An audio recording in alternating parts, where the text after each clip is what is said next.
4월 9일 KMA 뉴스브리핑입니다. 정부의 의대 정원 확대 방침에 의협이 적극 반대하고 있죠. 치과 의사들도 힘을 보탰습니다.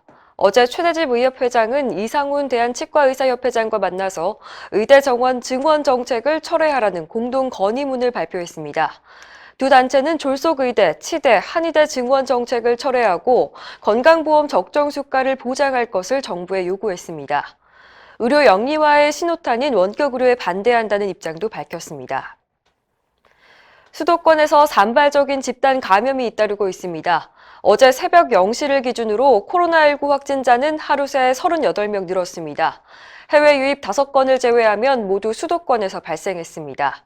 방문 판매업체 리치웨이 관련 확진자가 52명으로 늘었고 수도권 개척교회 관련해서도 4명이 추가 확진돼 모두 86명이 감염됐습니다.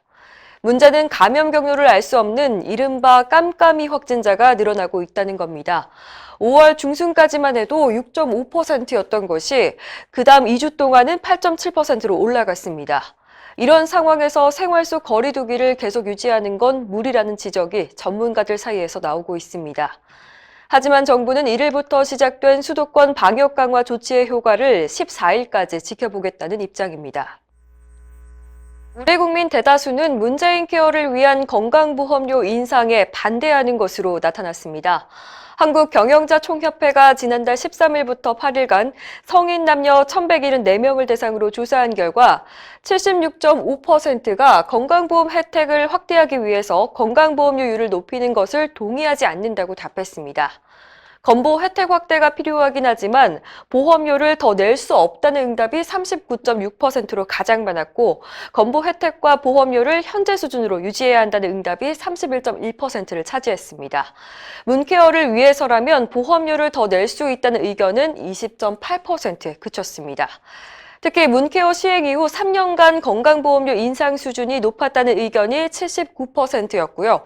현재 내고 있는 보험료가 내 소득에 비해서 부담된다는 답변이 62.9%에 달해서 국민 대부분이 문재인 케어 도입에 따른 건보료 부담을 느끼고 있는 것으로 조사됐습니다. 내년도 수가 협상 결렬에 따른 의사들의 반발이 이어지고 있습니다. 특히 코로나19의 직격탄을 맞은 대구 지역 의사들의 분노가 큽니다.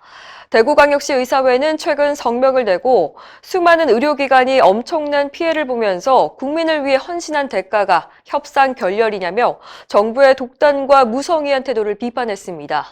또 정부가 제시한 수가 인상률은 인건비와 물가 상승률도 고려하지 않는 것이라면서 의사들은 허탈함을 넘어 절망을 느낀다고 성토했습니다. 대구시 의사회는 정부의 갑질에 맞서 끝까지 싸우겠다는 각오를 다졌습니다. 부산광역시 의사회도 어제 성명을 통해서 정부는 더 이상 의료계를 기만하지 말고 대통령이 약속한 적정 수가를 보장하라고 목소리를 높였습니다. 정부가 분만 취약지 임신부를 대상으로 비대면 진료 시범 사업을 추진하려고 해서 산부인과 의사들이 강하게 반발하고 나섰습니다. 보건복지부는 지난 2월 분만 취약지 임신부에게 월 2회 이상 전화로 문진하면 수가를 적용하는 사업을 제시했는데요. 당시 산부인과 의사들이 강한 반대 입장을 밝혔습니다. 하지만 복지부는 지난 4일 의협에 사전 연락도 없이 회의를 열어서 강행 의지를 밝혔습니다. 어제 직선제 산부인과 의사회는 성명을 내고 안정성이 확보되지 않은 비대면 진료를 산모와 태아를 상대로 시험하겠다는 시도를 즉각 중단하라고 촉구했습니다. 의사회 조사 결과 산부인과 개원의의 98.5%가 비대면 진료에 반대하는 것으로 나타났습니다. 이상으로 뉴스 브리핑을 마칩니다. 자세한 사항은 의협신문을 참고하시길 바랍니다.